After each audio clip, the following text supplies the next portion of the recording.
Students आपका हमारे channel में। तो आज हम class 12th math NCERT chapter 1 relations and functions की एक्सरसाइज 1.3 का क्वेश्चन नंबर 7 आज हम सॉल्व करने वाले हैं। तो क्वेश्चन नंबर 7 हमको दिया है, consider function such that r tends to r given by f(x = 4x + 3 so that function is invertible, find the inverse of f।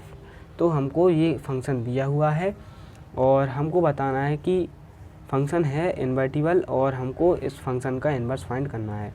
तो स्टूडेंट्स इन्वर्टिबल फंक्शन को हम कैसे शो करेंगे कि देखो स्टूडेंट्स, अगर कोई भी फंक्शन इन्वर्टिबल है तो उसका बाइजेक्टिव होना ज़रूरी है।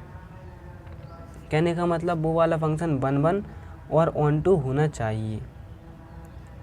अगर हमको बताना है कि कोई भी फंक्शन इन्वर्टिबल है तो उस फंक्शन का बाइजेक्टिव होना ज़रूरी है। कहने का मतलब वो फंक्शन 1 भी होना चाहिए और ऑन टू भी होना चाहिए, जब भी हम कह सकते हैं कि वो फंक्शन इन्वर्टिबल है और उसका इन्वर्स एग्जिस्ट करेगा। अगर कोई भी फंक्शन बाइजेक्टिव है तो वो फंक्शन इन्वर्टिबल है और उसका इन्वर्स एग्जिस्ट करेगा। तो स्टूडेंट्स सबसे पहले हम कर लेंगे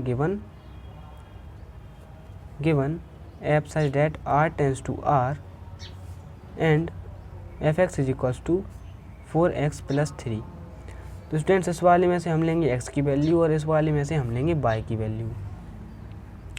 तो ये हमको दिया हुआ है। तो सबसे पहले हम 1 के लिए करते हैं। तो फॉर 1 हम डायरेक्ट एग्जांपल से सॉल्व करते हैं।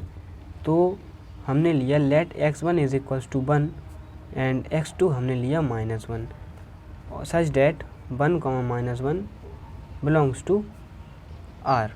ये हमारे रियल नंबर के सेट से बिलोंग कर रहे हैं। तो देन हमारा f1 क्या हो जाएगा। देखो स्टूडेंट्स f(x) हमको दिया है 4x + 3, तो f1 क्या हो जाएगा 4 × 1 + 3, यही हो जाएगा हमारा। तो ये हो जाएगा हमारा 4 + 3 which is equal to 7 and हमारा f-1 क्या हो जाएगा 4 × -1 + 3 which is equal to -4 + 3 which is equal to -1। तो ये हमारा हो जाएगा। तो स्टूडेंट्स इस तरीके से हमारे दो सेट बन जाते हैं। एक सेट को हम नाम देंगे A और एक सेट को हम नाम देंगे B। तो सेट A के एलिमेंट हमारे होंगे 1 और -1, 1 और -1, और सेट B के हमारे एलिमेंट होंगे 7 और -1, 7 और -1। सेट A के एलिमेंट जो हम रखते हैं वो होते हैं और सेट B के एलिमेंट जो हमारे आते हैं वो होते हैं।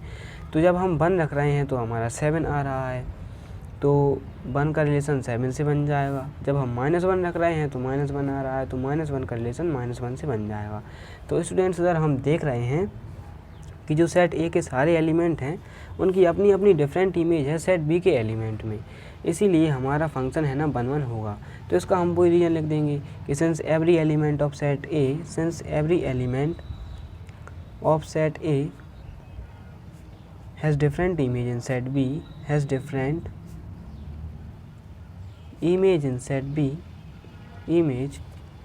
set B therefore function is 1 अब हम ऑन टू के लिए देख लेते हैं। तो फॉर ऑन टू, तो ऑन टू के लिए क्या करना होता है कि let y belongs to r, हमको y है ना इस वाले में से ही लेना है। तो y belongs to r, then अगर कोई फंक्शन ऑन टू है तो f(x = y होता है। ठीक है स्टूडेंट्स, तो अब हम इधर f(x) की वैल्यू रखेंगे। तो f(x) की वैल्यू हम रखेंगे, देखो f(x) क्या दिया है हमको 4x + 3, तो ये हमारा हो जाएगा 4x + 3 = y। जब हम इसको और सॉल्व करेंगे तो हमारा आएगा 4x = y - 3। ये प्लस का है, जब इस तरफ जाएगा तो माइनस का हो जाएगा। ठीक है स्टूडेंट्स, जब हम इसको और सॉल्व करेंगे तो हमारा आएगा x = y - 3/4, ये हमारा आएगा। तो स्टूडेंट्स अब हमको y की वैल्यू रखना है और x की वैल्यू निकालना है। तो y की वैल्यू भी हमको गिवन सेट में से रखना है। तो गिवन सेट है हमारे रियल नंबर का सेट। तो मान के चलो लेट हमने y ली 2, जो कि बिलोंग कर रहा है हमारे रियल नंबर के सेट से। ठीक है स्टूडेंट्स, तो जब हम y लेंगे 2 तो हमारी x की वैल्यू आएगी x = 2 - 3/4, तो विच इज़ इक्वल टू -1/4। ठीक है, यही आएगी। तो स्टूडेंट्स आप देखिएगा कि -1/4 है ना, ये भी हमारा रियल नंबर होता है और हमको x को बिलोंग कराना है रियल नंबर के सेट से। तो ये हमारा रियल नंबर के सेट से बिलोंग कर रहा है। तो हम लिख देंगे which is real number, which is real number, which is real number, therefore x belongs to real number. इसीलिए हमारा x बिलोंग करेगा रियल नंबर के सेट में and therefore function is onto, इसीलिए हमारा फंक्शन जो है ना ऑन टू होगा। अब स्टूडेंट्स हमने देख लिया कि हमारा फंक्शन 1 भी है और ऑन टू भी है, तो इसीलिए हम लिख सकते हैं देयरफॉर फंक्शन इज़ बाइजेक्टिव, इसीलिए हमारा फंक्शन बाइजेक्टिव है। और अगर हमारा फंक्शन बाइजेक्टिव है तो इसीलिए देयरफॉर फंक्शन इज़ इनवर्टिबल। तो इस तरीके से हमारा फंक्शन जो है इनवर्टिबल होगा। अब हमको फंक्शन का इन्वर्स निकालना है, तो हम कर लेंगे for inverse. For inverse, inverse के लिए हम करेंगे let y equal to F X, this implies that F inverse y equal to X. ये हमारा हो जाएगा। इसको हम इक्वेशन 1 दे देंगे। इन्वर्स निकालने के लिए हमको y is equal to F X करना होता है और f को हम इस तरफ ले जाते हैं तो F inverse y equal to X हो जाता है। ये हमारा रिक्वायर्ड इन्वर्स होता है। हम इसको इक्वेशन 1 दे देंगे। तो स्टूडेंट्स अब हमको ये वाला लेकर चलना है, तो जब हम ये वाला लेकर चलेंगे तो y is equals to F X हम लेकर चलेंगे। अब तो स्टूडेंट्स हमको अब एफ एक्स की वैल्यू रखना है। तो जब हम एफ एक्स की वैल्यू रखेंगे तो देखो एफ एक्स की वैल्यू है हमारी 4x + 3, ये हमारी एफ एक्स की वैल्यू है। तो स्टूडेंट्स अब हमको इधर से भी है ना x की वैल्यू निकालना होता है। जैसे हम ऑन टू में x की वैल्यू निकालते हैं, लेकिन इधर ऑन टू में हम एग्जाम्पल लेकर वैल्यू निकाल लेते हैं, लेकिन इधर इन्वर्स के लिए हम एग्जाम्पल लेकर वैल्यू नहीं निकालते, वेरिएबल्स में ही वैल्यू निकालते हैं। तो इन्वर्स में हमको इन्वर्स के लिए हमको x की वैल्यू निकालना होता है इन वेरिएबल फॉर्म।